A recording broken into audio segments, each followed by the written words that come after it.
What's up, guys? Welcome to the final module of Strength Coach Money Moves. Today, we're going to be talking about growth. This is a little bit of a shorter module compared to the other weeks, just because everything that we've talked about thus far has been the big building blocks that comprise an online coaching business. Assuming that we've implemented all of the ideas and the practical tasks up until this point, you should have the framework of the business in place now, and we should have validated that the idea that you have, it's a good one, you have a viable business. So now we're into the ongoing project of trying to grow that business and grow revenue. And if we went into a decent amount of detail, this could be a course in itself, weeks and weeks and weeks of material, just because the act of operating and growing a business is so complex in itself. So for that reason, we're going to go a little bit broader as opposed to deeper today, and hopefully provide you with some food for thought about how to progress from this point onwards. Let's begin. So if we think all the way back to week 1 of the course, flash sales, remember that we said that a successful business is nothing more than a set of assumptions that have been validated by the market. And if the market validates all of our ideas, we win the game of business. And we said that the most fundamental assumption is, will they buy? Do they want what it is we're selling? And of course, we have lesser assumptions like, will they respond to a sales message? Will they engage with content? Will they even pay attention to us in the first place? So we, as you might have noticed throughout the process of this course, we've hopefully been checking off those boxes and talking about how we do each of those things in reverse, quite importantly. So a business is nothing more than a system for creating value exchange. They get value in the form of enhanced well-being, and you get value in the form of money. And they should be ascribing a higher dollar value to the enhancement in well-being that you're providing relative to what you're charging them. If that happens, they get a win. And if you can sell your product or service for more than it costs you to make, you also win. And of course, good business is going to occur when both sides win and they're both incentivized to partake in that exchange. So the product that you designed, your template, is simply a vehicle to enhancing customer well-being. You're helping them to solve problems that they really care about, and you're doing it better, faster, cheaper, easier than they would be able to do by themselves, and hopefully better than they would be able to do with your competitors. With regard to audience, we've said, yep, there's going to be some people that are so pre-sold on you, they know, like, and trust you, that the second you tell them about your product or service, they want to buy it. Then we've said, outside of that, there's a group of people who, they're looking for a solution, but maybe they still need convincing about you or your product. And we have to rely on the sales presentation to get them over the line. Going out a level still, there are those individuals who fit the profile of our target audience, but maybe they currently lack the need for a solution, or they're not aware of the need for a solution, or maybe we're not sufficiently positioned as an expert to get the opportunity to make a sales presentation. So it's these people that we need to be marketing to, primarily in the form of content.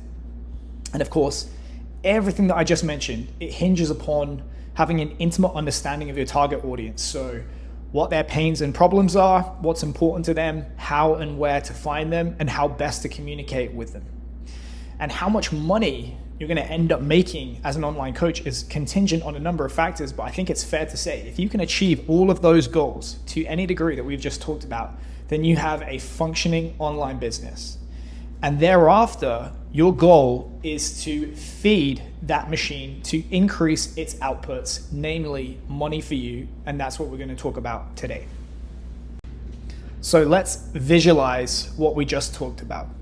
You probably remember this diagram from modules in previous weeks, and it basically describes the various segments of our target audience from most to least likely to buy on the left, which we just talked about in the previous slide, and the various stages that prospective customers have to progress through in order to become paying customers, that psychological journey that we talked about in previous weeks.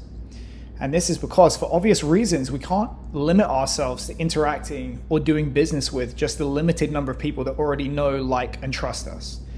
If we only do that, we're going to quickly run out of people to sell to, and we're going to hit a ceiling. So like we talked about in the content module, we have to be going out into the world and finding strangers who fit the profile of our target audience, and then adding them into the funnel, gradually progressing them through each of those levels with a view to turning them into long-term customers. So the business is never static. Rather, it's a dynamic machine that we're constantly feeding new people, new eyeballs into, and structuring our communication in such a way that we check off those important goals that we keep talking about. Can we grab their attention so they know we exist? Once we've grabbed their attention, can we maintain it by being different, interesting, and entertaining? As we earn the right to take up more and more of their time and attention because we have that goodwill in the bank account, can we flip the script and start to provide actionable information and solutions that are valuable to them in the context of solving those painful problems, so that either they go off and solve the problem by themselves, we build a ton of goodwill in the process, or they try and fail, we still have the goodwill, and we've positioned ourselves as experts in the process. And eventually, of course, when the time is right and they're ready to consume a sales presentation, we need to be able to maximally communicate perceived value relative to cost of whatever it is we're selling, and we need to provide them with a good, compelling reason to buy today. And lastly, what we're going to talk about later on today, probably the most important thing, is we need to give them a good reason to keep paying again and again into the future, because that's where the money is made. So now let's express everything that we just talked about in the previous two slides with some simple math. The lifetime profit of your business, that's how much money you're going to be able to take out of the entire enterprise, is a product of three things.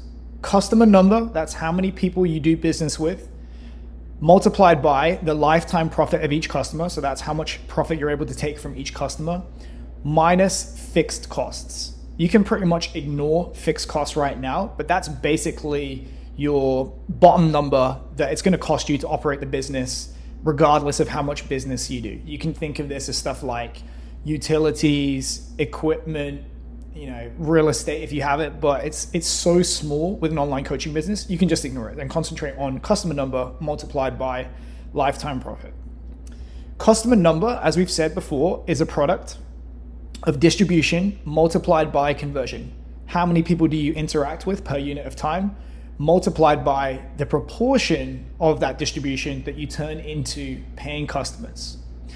Lifetime profit is a product of your lifetime revenue, so how much revenue each customer generates from the beginning to the end of your business relationship with that customer, minus customer acquisition cost, which we're going to talk about, but in a nutshell, that is how much it costs you to go out and create a customer, either through time or advertising or some combination thereof. Variable costs refers to the incremental cost that increases linearly with the amount of people that you do business with. So for example, if you're using software and there is a per seat charge for each additional client that you bring on. Again, this is really small when you're selling templates and digital products and services. So we can just push that aside and forget about it and concentrate on lifetime revenue and customer acquisition cost. That revenue is going to be a product of average order value. So every time they buy from you, how much do they spend, multiplied by duration. So how often do they buy from you, or how many times do they buy from you before the end of that customer relationship? These are the numbers that you need to keep in your mind when attempting to grow the business. So looking at the numbers from the previous slide, we can see that there are relatively few and simple, note that I said simple, not easy, ways to grow the business if we just ignore the fixed and variable costs for today. One is to get more reach, interact with more people. The second is to convert a higher percentage of that distribution into paying customers. The third is to charge higher prices so that each customer becomes more profitable each time they buy. The caveat here is, of course, without affecting conversions. The fourth is to get them to buy more throughout the duration of the customer relationship. And the fifth is to acquire customers more cheaply. And we're going to cover each of those in more detail in this presentation. And as with so many things throughout this course, this is like the intro. You can really go down a rabbit hole with this. This is just the beginning. So, distribution, increasing reach, getting more eyeballs. There's only 3 ways that we can do it: outreach, content, and advertising. Anything that feeds new people into the funnel is some variation or combination thereof. We can define outreach as a conversation that you initiate on a one-to-one basis. Content is a one-to-many conversation that they have initiated by their consent. Either they've opted in by following you, or they've given permission implicitly to the algorithm or their friends to send your content to them. Advertising is just using money to amplify the other 2. If you just go straight organic outreach, there's obviously going to be a limit to the number of messages that you can send each day. If you go the route of organic content, there's only so many people that the algorithm is going to allow you to reach, and there's only so many hours you can put into producing content each day. With advertising though, theoretically, there's no upper limit to the amount of people that you can contact each day. You just need deep enough pockets. As you might have guessed, there's a massive caveat there that you actually have to do so profitably, and we'll talk about this in the advertising part of the presentation. When you are just getting started, outreach is the way to go. If you think back to the flash sale module, one of the first things I said is start going out and messaging people that you think would be a good fit for the template or the flash sale that you're about to put out. The reason you want to do this is because you can start and ramp up immediately. As we'll discuss, content takes a little bit longer. And when you're starting out with outreach, it costs you nothing but your time, because the platform that you're already on is free. The issue though, like I said, is that these platforms are very smart and will not let you play for free. So they put a cap on the number of people that you can contact each day. So you're soon going to hit a ceiling. And if you want to continue to grow, you're probably going to have to use other forms of reaching people. And the next that you want to use is content. The great thing about content is that it's infinitely scalable. Once you've created a video, it can be viewed for years to come, potentially be seen by millions of people. Another great advantage of content is that it's less intrusive and that it conveys more value than outreach. So I would say when you're using outreach, you probably already, or when you're starting out with outreach, you probably already have a number of people that are pre-sold on you and what you're selling. And you can reach out to those people and they won't, take offense, or they won't view it negatively. As you start to use those people up though, and you start to go out in those concentric circles that we've talked about, you start to go to those people where you don't necessarily have that depth of relationship, that money in the social bank account. That is the people that you want to use content to get them to that point that you can then make a sales presentation. The problem with content is it takes a lot of time to produce good content. The time it takes to produce a 15-minute video, you could send a couple of 100 messages in that time. It also takes a long time to get good, and there's a real long tail in terms of refining that and taking advantage of the benefits of content that I talked about just now. Advertising, on the other hand, is as scalable as content, and it's as immediate as outreach. You can be using ads tomorrow and generating money using ads tomorrow. The caveat here is that it's very expensive to run ads, especially bad ones. And even if you are able to produce ads that make money for you, it might be that the economics of what you're selling just don't lend themselves to advertising. And we'll talk about this in the advertising slide. But those are the 3 options that we have available to increase reach and distribution. So let's get into a little bit of detail about the ways that you can utilize outreach. Before I start, the most important thing that you need to remember with outreach is that there are legal and logistical limits to how many people that you can contact each day. Even on commercial email solutions, unless you're paying for software, stuff like Gmail, Yahoo, and so on, if they detect that you are emailing people too frequently, they will shut down your account and limit your account. The same is true on social media. Same rules apply. The number varies by platform, but rest assured there is an upper limit. And if you're a repeat offender, ultimately they can ban your account. When it comes to phone and text, I think in a lot of countries legally, you're not even able to outreach people unless they've already opted in and given you their phone number for that purpose. So bear that in mind. You do, of course, have the option to reach out to people in person in the real world. And in my opinion, that's a great option if you operate a brick and mortar business, or you can quickly and easily access a large number of your target audience in one place. However, this is not a course on brick and mortar business, and it might be that for most people, you don't have the ability to go and get in front of a large number of your target audience. Regardless, all of the above means that you need to be extremely deliberate with who you're going to contact via outreach, because you don't want to be wasting messages on people or time and energy on people who will never buy from you. If you're messaging, say, people on Instagram or LinkedIn or Twitter, just taking a few seconds to look at their profile first and double check, yes, it looks like this person is in my target audience, that will save you a lot of time, and it will not eat into that limited capacity of the number of messages that you can send out each day. As a side note, this is another reason why being deliberate and consistent with your content is so important, because it's going to attract the right kind of followers to your account and lessen the likelihood of you burning those messages and that capacity on people that were never going to buy from you. When you do implement outreach to people, it's important to remember that people are much more likely to respond to communication that is personalized and indicates that you've taken the time to understand them. Cookie cutter, generic communication where you immediately make an ask is probably going to fall flat.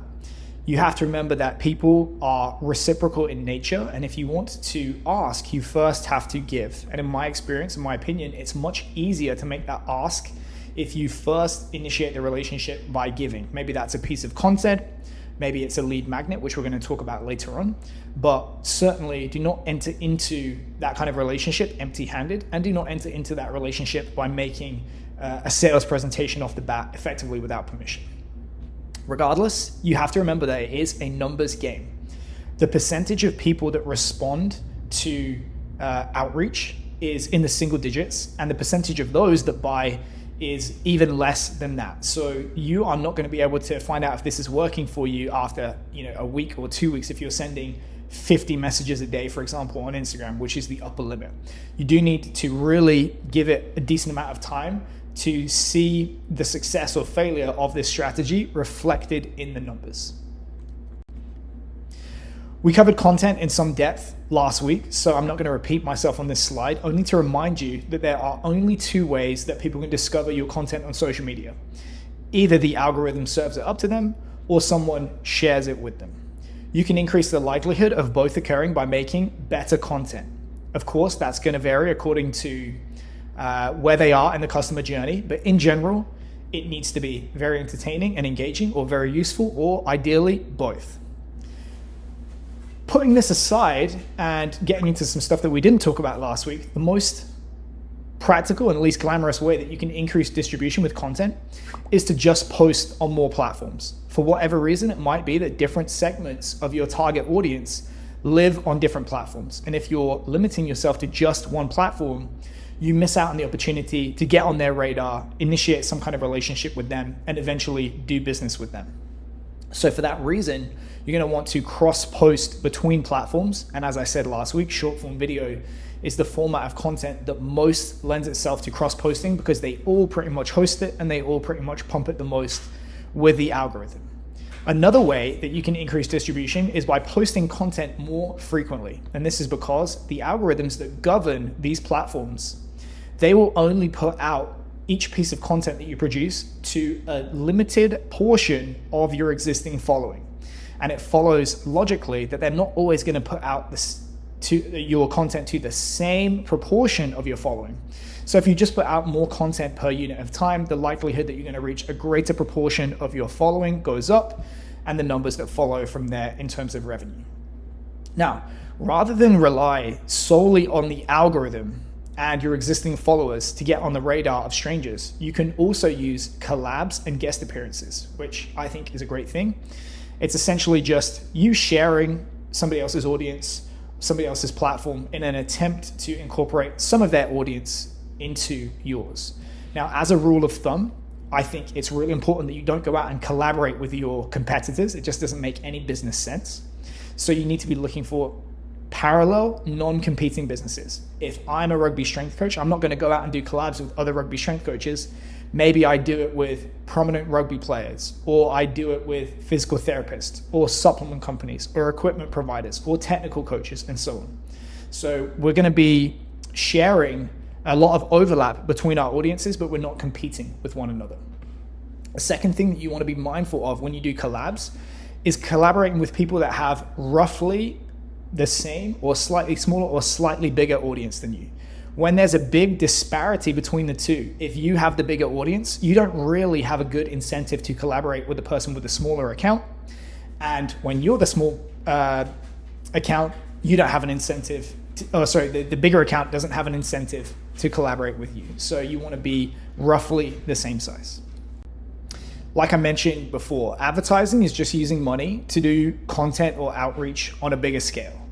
You still have to craft an outreach message, and you still have to produce content in the first place. And this is important to remember because all those advertising platforms, Meta, Twitter, LinkedIn, you name it, they're going to punish you if you do a bad job with that outreach or that content. So that's going to make the ads more expensive. It's going to make it harder and harder for you to make money when you use ads.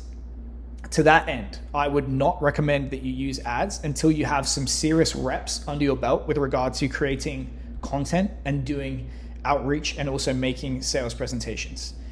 Even then, you need to have a very strong grasp of your numbers along with a margin of safety before you attempt to take those numbers and reverse engineer them to figure out how much you can afford to spend per click, per message, per customer acquisition. To be completely honest, I would not recommend advertising if your online coaching business is limited to just a template like the vast majority of people taking this course will be. It's not uncommon to have to spend several hundred or even $1,000 in ads to sign a single customer. That's no problem when you're selling high ticket one-to-one coaching where maybe you're generating several $1,000s per customer.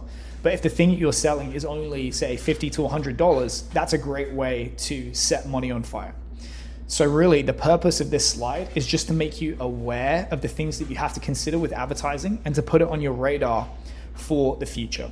If and when you get to the point of being ready to use ads to grow your business, I would say that you want to treat it mentally as casino money at first. That is, you have to have some money that you're prepared to lose, and you have to expect to lose it all because there's a really steep learning curve with ads, and it can take several weeks, several $1,000s to find your feet and to start getting data that is actually meaningful to you. Once you're up and running with ads, you want to make sure that you have tracking in place. That's vitally important because that's going to help you to figure out exactly how much money is being generated relative to how much is being spent. And it's also going to provide you with the ability to test different ads against one another and iterate as you go over time. So that is how we get distribution, more eyeballs, more reach out of the way. Now let's talk about conversion. If we look back to our funnel diagram, we can see that as we progress through the customer journey from stranger to customer, the funnel narrows at every step. And that's, of course, because we're losing people for a variety of reasons.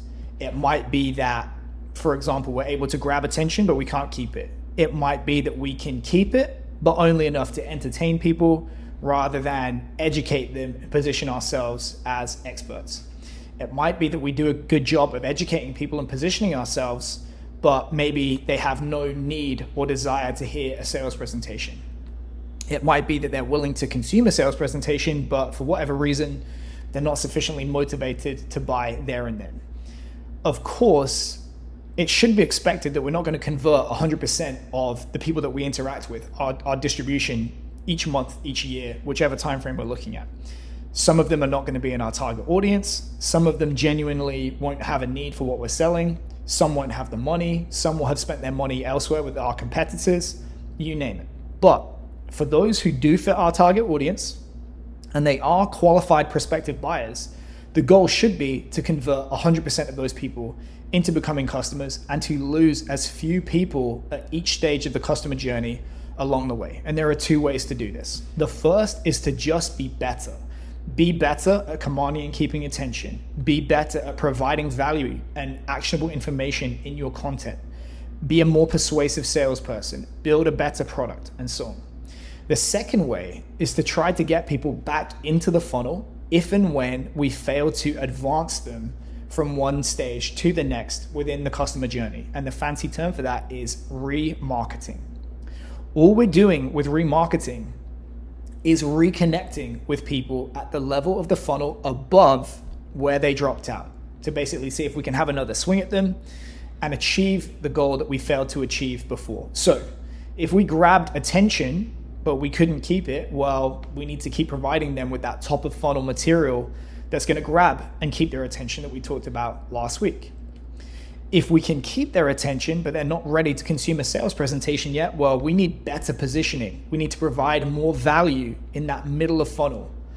And if they're ready to consume a sales presentation, but they didn't buy, like we talked about in the sales module, the belief is not there yet that is sufficient to push them over the line into buying. So maybe we need to go back and make a more compelling case about our product and to develop that belief, value relative to cost.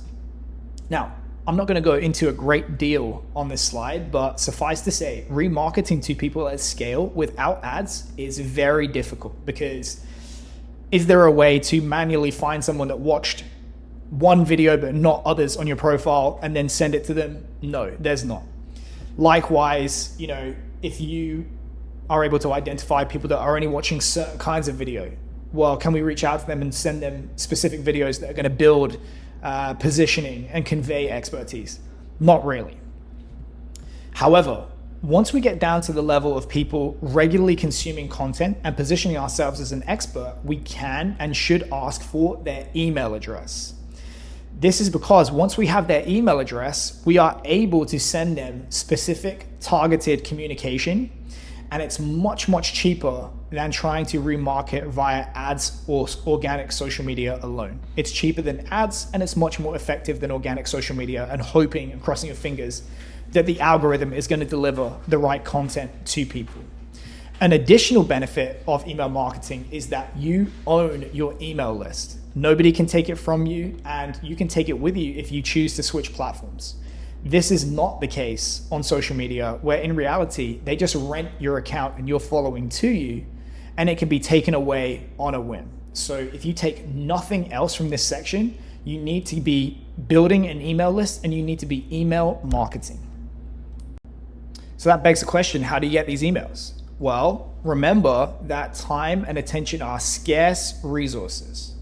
When we give out our contact information, we're implicitly giving the other party permission to interrupt us and take up some of that valuable time and attention.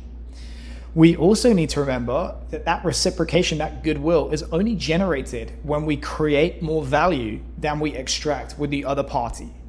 Put simply, you need to give people a really good reason to give you that contact information and to make them glad that they did, if you're going to be able to leverage the value of it. Otherwise, you're just asking for something for nothing.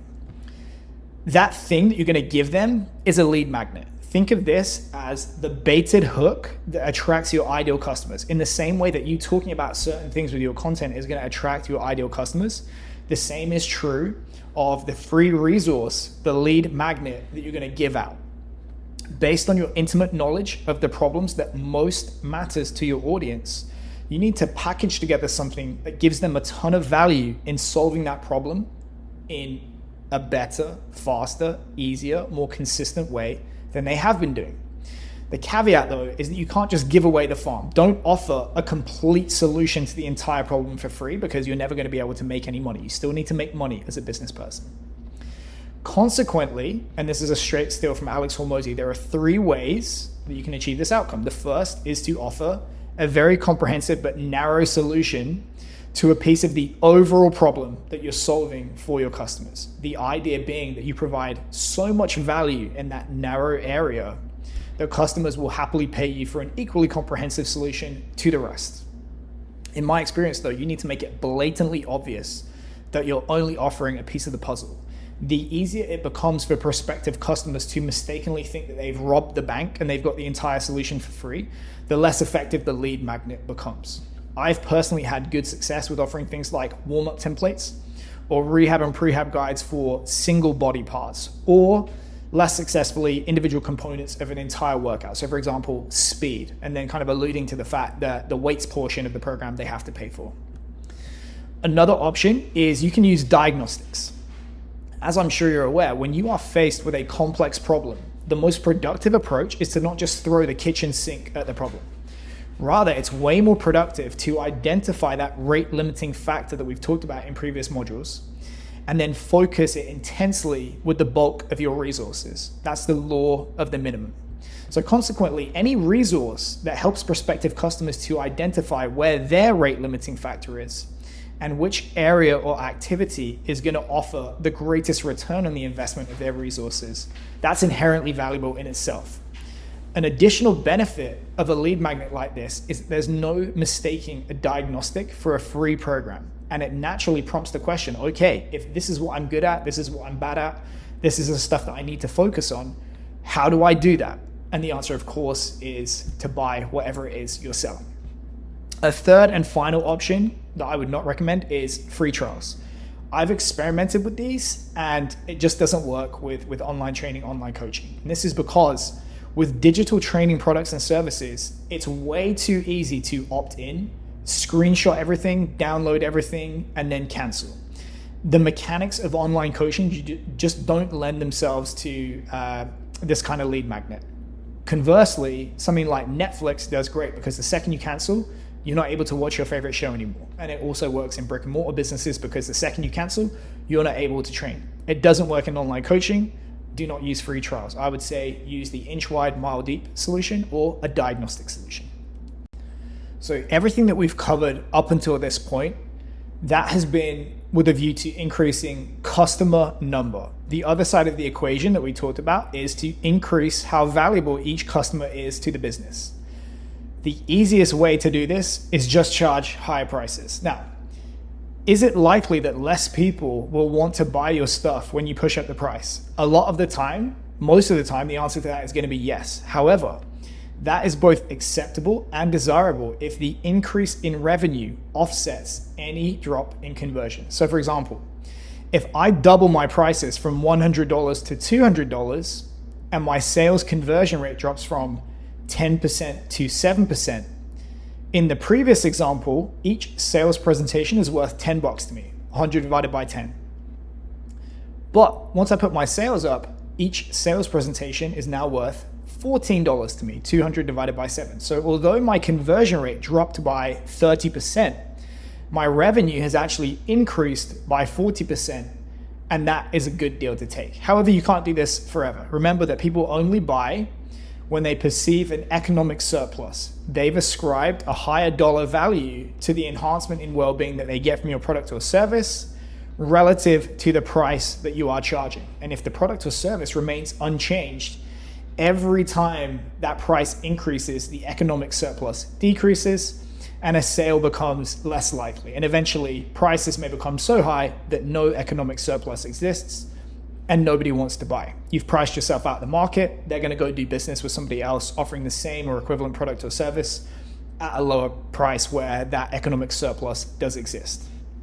So the solution is to raise prices while maintaining or increasing economic surplus by providing even more value and even more enhancement in well-being to your customers.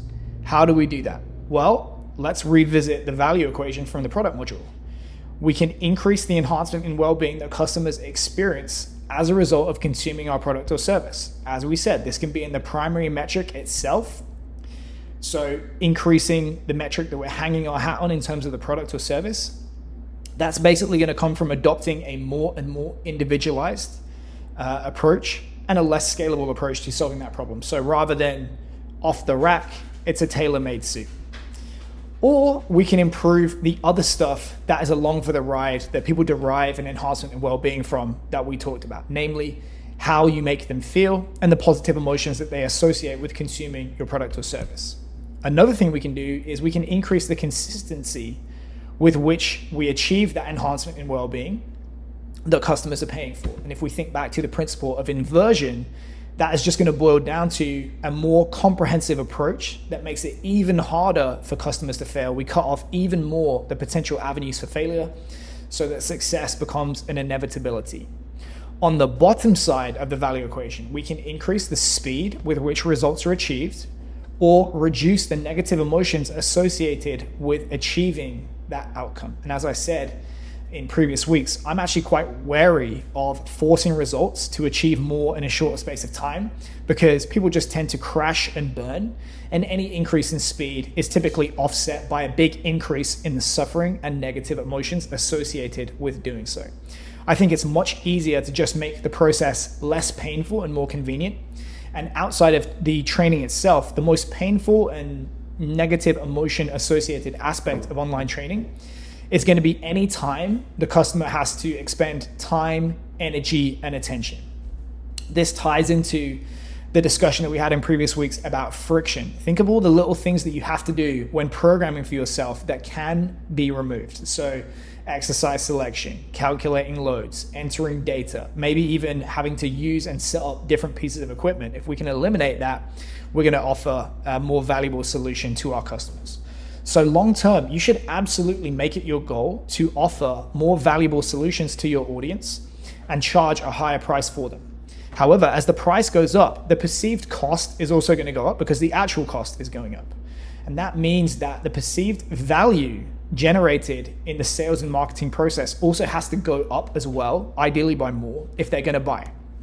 And for a lot of people, this won't be the case because they don't have sufficient belief that the extra they're paying is merited by the additional benefit that they're going to get from your higher level offering. So for this reason, you're eventually going to want to use the template that you're producing in this course now as the first step to selling more expensive and more valuable offerings down the line. You're going to be using that to build the necessary belief and the positive experiences and positive emotions required to then sell the more expensive offering down the line. Because if you can do that, when they have a great experience, they're going to extrapolate out into their mind how much better the experience is going to be if they pay to enjoy the higher priced offering. So in addition to charging more, we can also just get them to buy more of our stuff. That is repeat business. If you take one thing away from this module, let it be this. This is where the money is made in online coaching. The long-term money does not come from finding new customers. It comes from keeping the customers you have and selling to them again and again and again over the course of years. If you want to see the power of this in action, look at the numbers of Starbucks. A cup of coffee is, say, $5, but the lifetime value of a Starbucks customer is over $14,000. That is a lot of coffee over a long time. There are two ways for you to get repeat business. One is new, different products purchased separately, or subscriptions, which is the same product purchased many times. The advantage of subscriptions is that you're able to generate much more lifetime value than tends to be possible with one-off products. A good online training client, if you keep them for several years, that will represent thousands, maybe tens of thousands of dollars of revenue.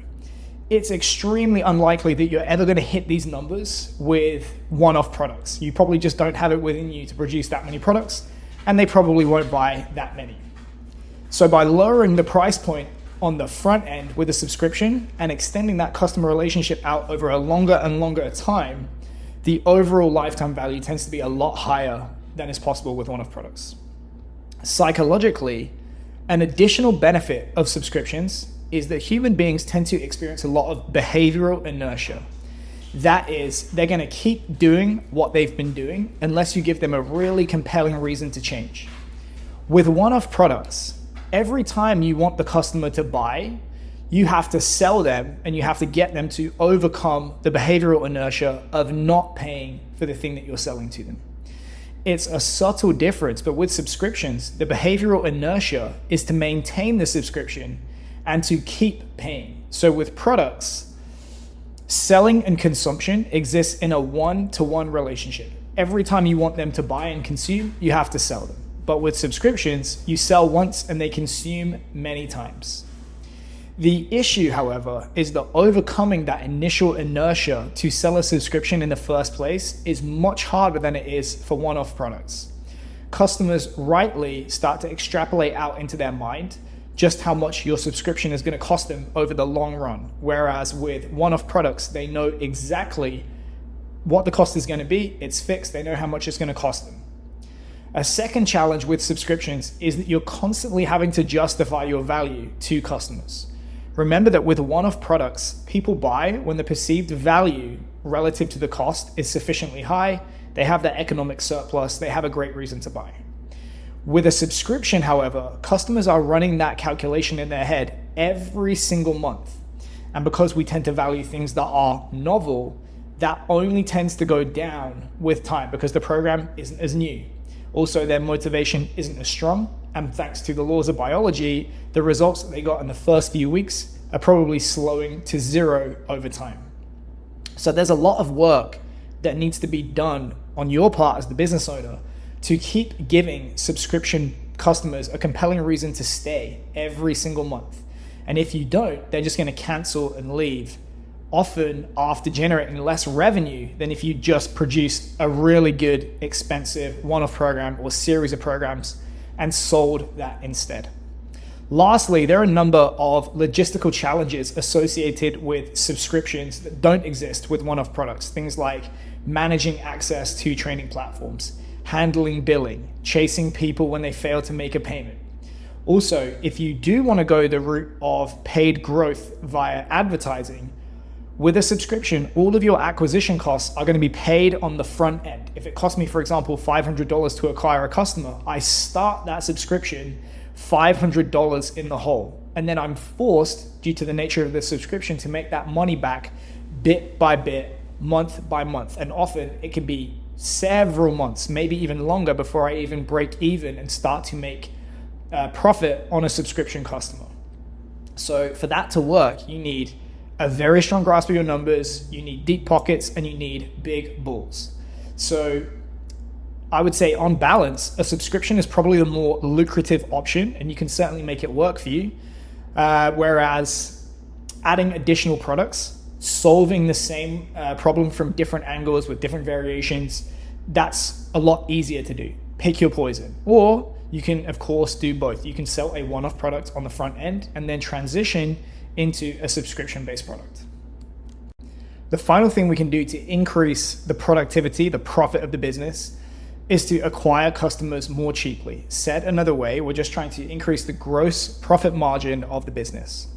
Gross profit is the difference between how much money a customer relationship generates, so the LTV, minus the incremental or variable costs of acquiring and fulfilling on that business relationship. As I said before, the cost of fulfilling business in online coaching, especially with digital products, is basically zero. It is true that there are things like transaction fees on payment processes. There's maybe incremental software costs, but as a percentage, they're really quite small. So we can pretty much ignore those for now. That is not the case in brick and mortar businesses, where obviously you're gonna have to keep renting bigger and bigger space the bigger your client roster increases. Or businesses where you're selling physical products, so you actually have to go out and buy inventory before you sell it. That, however, is not going to be a concern for you. Likewise, you don't really have to think about fixed costs. In big businesses, fixed costs can be quite substantial, things like staffing, office space, materials, equipment, software, and so on. But as a one-man band or a one-woman band, that's pretty much going to be zero for you because you've likely started this business with resources that you already have access to. So for our purposes in this course, the most impactful cost that we need to be mindful of within online coaching is customer acquisition cost. And you might think that just because you're acquiring customers with your own time, that your customer acquisition cost is zero. That is a trap, and you should not fall into it. The truth is, everybody pays to acquire their customers. Some people do it with money, some people do it with time, but everybody pays. If you are paying money to acquire your customers, it's actually a very easy calculation to figure out your customer acquisition cost. You look at how much you spent, and that includes staff, if you're using them, ad spend, all that kind of stuff, versus how many customers it generated. The product of those two numbers is your customer acquisition cost. In the much more likely scenario that you are acquiring customers without spending money and rather relying on your own time and labor to get them, your acquisition cost is the time cost divided by the revenue or customers generated. Your time cost is approximately everything you took out of the business last year divided by 2,000. And you can of course manipulate this formula if you've not been in business for a year, but you want to try and get a rough approximation of your hourly rate. And the rule of thumb is whatever you took out of the business divided by 2,000. and you're going to multiply that number by all of the hours that went into acquiring a customer. So for example, let's imagine that it takes me 5 hours of producing a piece of content and 1 hour of sales calls to generate one client. So if we imagine that I paid myself $50,000 from the business last year, my hourly rate is going to be approximately $25. Therefore, my acquisition cost is going to be 25 multiplied by 6, customer acquisition cost $125. It's important, however, to remember a couple of things about acquiring customers with just your own time. The more money your business makes, the more valuable your time becomes because you're taking more money out of the business. And that means the less sense it's going to make for you to be leveraging your own time to acquire customers. So if I suddenly pay myself $250,000 a year, my hourly rate goes from $50 to $125. So using that example from before where it takes me 6 hours to acquire a customer, well, now my CAC, my customer acquisition cost, is $750. So that's clearly not going to be okay.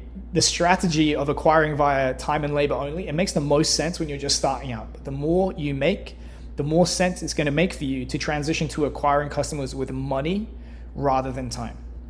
Second thing that you need to be aware of is that if you are investing your time in scalable activities like content and sales pages to acquire your customers, your customer acquisition cost is going to get lower with every customer that you acquire because, as with content, all of the work is done on the front end. Then the content or the sales page sits there on the internet working for you in the background. This is not the case if you are acquiring customers in a non-scalable fashion like Zoom calls or live selling. There are 3 ways that you can save money in customer acquisition. The most obvious, like pretty much everything we've talked about today, is to just be better. Be better at sales and marketing. The more compelling your content is, the more people it's going to eventually convert into customers per unit of time that you invested in creating that content in the first place. And the same goes for sales pages.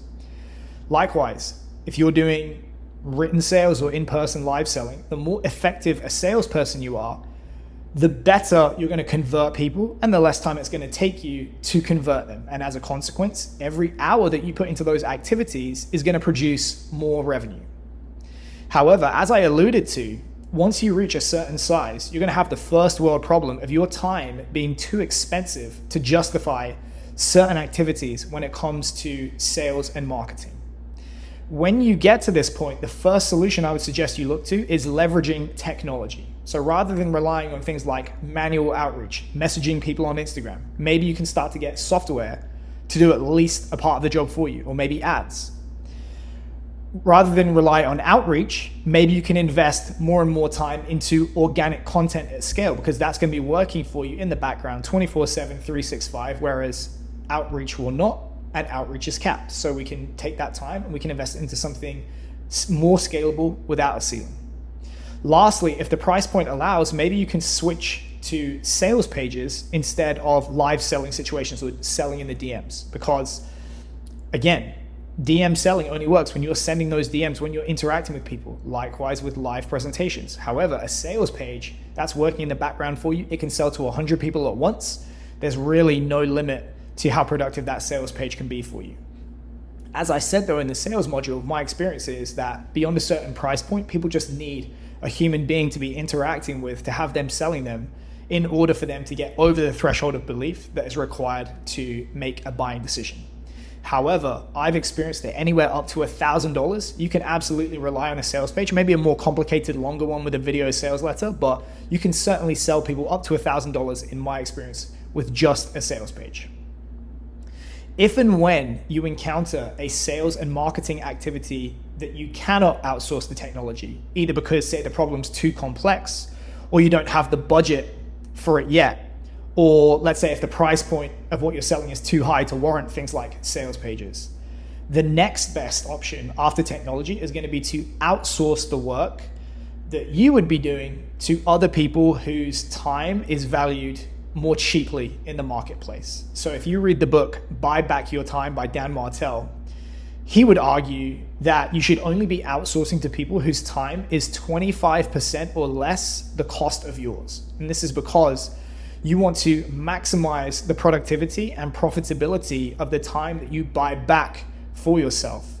And because when you outsource to people, you're going to be spending time and money on the front end to adequately train and manage those people. So for example, if I figure out that my hourly rate is $50 based on the calculation that we talked about earlier, 2,000 hours a year, $50, maybe I took out $100,000 from the business, I should be looking to hire people to replace activities within the business that is going to cost $12.50 an hour or less, so that I have that differential between those two.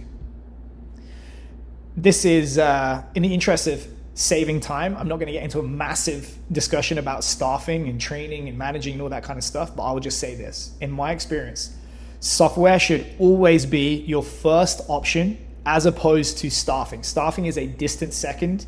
I always encourage people to try and go the route of software because software only gets cheaper over time. People do not. They get more expensive over time. Software also doesn't have to have days off. It never needs to take a vacation. And it's always going to do the same thing to the same standard, regardless of what is going on. That is not true of people. Unfortunately for you, once you reach a certain size, you're probably going to have to take both options. But certainly, I would say, until you get to that point, software and technology first, staffing second. So if you've been following these modules so far and you've completed all of the practical tasks, like I said, I think you should have the big rocks of an online coaching business in place. You should have a group of people that your combined skill set and experience can be valuable to. You should have something to sell them that creates value that they'll exchange for money. And you should have a consistent process for selling and marketing to them. And if you don't, well, you have the framework for the flash sale from week 1 to quickly go out into the market and test different ideas until you find something that works. It should go without saying that if you just keep repeating these steps, you're going to get better and better at each aspect of it, and you're going to make more money. But what else can you do? Well, in addition to doing better, you can also do more. The first thing that you should do is attempt to max out your outreach efforts across all the relevant platforms where your target audience is likely to be found. Because as we discussed earlier, it costs you nothing, it has immediate impact, and you're going to hit a ceiling relatively quickly due to account limits. So you want to max that out first. The next goal is to produce a viable lead magnet. This is going to do two things for you. Firstly, it's going to increase the productivity of your outreach to less warm leads, because people are going to be a lot more receptive if you interrupt them and offer them something that they want in the process rather than ask them to buy. And the second thing it's going to allow you to do is to collect email information, which is going to allow you to bypass the algorithm, cultivate people in their inbox, which is a lot less crowded environment. So if you're going to spend any money on marketing, email marketing should be the first thing that you invest in, because it's way more scalable, it's cheaper, and it's more effective than just regular old organic social media content by itself. Once you've done this, all your remaining time should go into content production. Make more and better content, incorporating the ideas from today, including collaboration, to get more followers and to feed the funnel, while converting those people who already follow you through valuable, informative content that positions you as an expert. If you have a day job and you're just doing this on the side, well, content is what you do in your spare hours on the side now. And if you don't have a day job, well, congratulations. If you get to this point, you're now a full-time content creator. If you follow these steps, your income is going to increase in line with your skill improving and how much time you're putting into the business. If and when the numbers start to tail off for an extended period, say several weeks to several months, well, that's a sign that your existing audience is probably saturated with your original product, and it's time to launch a new product and start this whole cycle all over again. And like I said, that can be a one-off product, or it can be a subscription. At the same time, once you hit that plateau, you're going to want to try to identify the bottleneck in the business. For example, is your reach increasing but not your leads or sales? Well, that would suggest that you need to convert more effectively. Well, maybe your conversions are holding steady, but you're not increasing your audience. Well, maybe you need distribution. You need to go out and get more eyeballs. Or maybe you just need to put your prices up. If you get to the enviable position of your time being too expensive, that is when you want to start leveraging software to do what you've already been doing, but more of it and more efficiently. You'll also want to hire staff for the stuff that technology can't do, or that offers the greatest return on the time that you're buying back for yourself. I recommend that you check out that book that I mentioned, Buy Back Your Time by Dan Martell. Do a time audit and look at the activities that you're performing throughout the day that can be replaced most cheaply relative to your hourly rate. Lastly, you might want to start buying ads, but as I've said before, the economics of one-off programs really don't lend themselves that well to ads. It's much likelier that you'll hit a ceiling and or start a subscription-based model before you get to the point of buying ads, but it's on your radar just in case. Regardless, rest assured that whatever problem you've most recently solved in the business, a new one is quickly going to take its place, and you're going to have to solve that too if you want the business to keep growing. This is just the beginning. It never gets any easier. You just get to deal with bigger and bigger problems whilst making larger amounts of money. And this brings to a conclusion the theory aspect of this module and the theory parts of this course. I will see you on the other side of a short walkthrough, and thanks for your attention.